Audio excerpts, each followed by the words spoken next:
everyone, it's Kerry back with you today.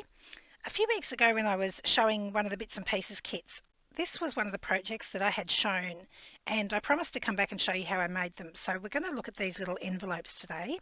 Now this is a super quick and easy project and you can mass make this in no time whatsoever as long as you're prepared in advance. So to help me create these, some of the things that I like to get organised beforehand is I'll grab my stash of envelopes and I'll go ahead and just pre-stamp them to begin with. Now it doesn't matter if your stamping's imperfect, in some cases that actually adds to the project because you're going to pop little bits and pieces over the top, so that doesn't matter. So off to the side here I've got a tray full of all sorts of different bits and pieces that I've cut out from several of the different bits and pieces kits. So I just need that tray and some glue and I'm pretty much ready to go. So you can of course make these one at a time, but if you want to mass make them, sometimes it's easier to lay several out in front of you. Grab a couple of the tea stained ones as well. And then you can sort of build them as you go. If you don't like one piece on one card or on one envelope, you can just try it on something else. So to begin with, I'm just going to find some images. So I've just selected some of the smaller bits from the kits and I'm just going to pop them randomly on my envelopes and then I can work out how I want to build around those. So maybe we'll have that one there. Just slide that up there. So for this pink one, I think I might use some of this pink border, but I don't need the whole thing. So I'll cut it down to begin with. Now do I want to lay it over the top and just have a piece of that poking out? And I might actually just tear a piece off.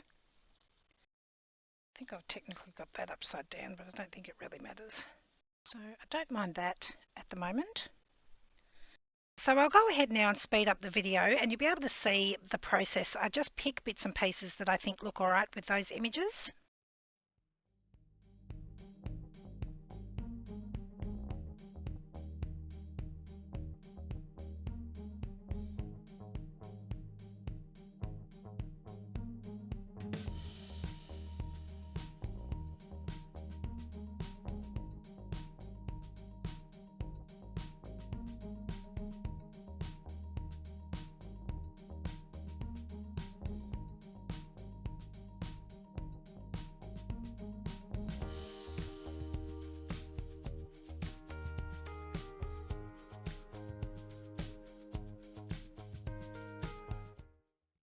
Alright, so I'm pretty happy with how those are looking.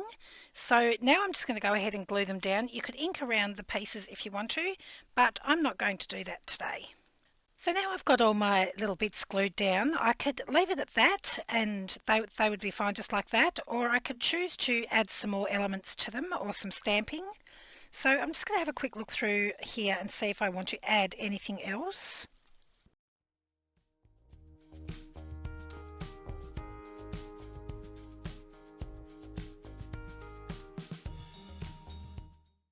So I'm just going to go ahead and glue those little additions down. So lastly, I'm just going to have a look at each one and see if I want to add any stamping, and I like to use the Witchcraft documented stamp set or the sample dates from the past stamps, just something little that just adds a bit of interest.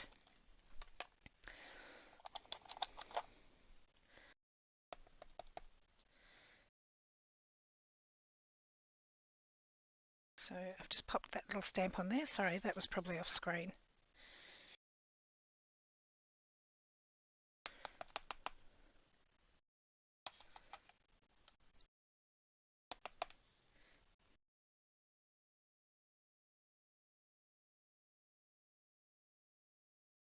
Just pop something there like that. So this one's pretty full. I might just add a little bit of faux stitching down the bottom. Just like that.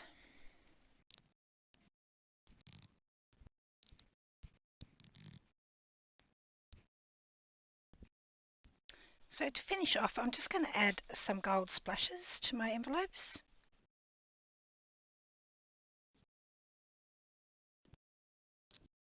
So I'm going to call mine done now. You can of course continue to embellish as much as you like. You could add lace or some tabs, some cheesecloth, do some stitching around the edges, whatever you wanted. But it's just a quick, easy project that you can do en masse and get lots of these in your stash. Or if you're feeling a little bit flat or mojoless and you know you want to make something, it's one of those projects that you can just sort of sit down and let it happen. I will leave links in the description box below to the kits. Thanks so much for joining me today. I'll see you again next time. Bye.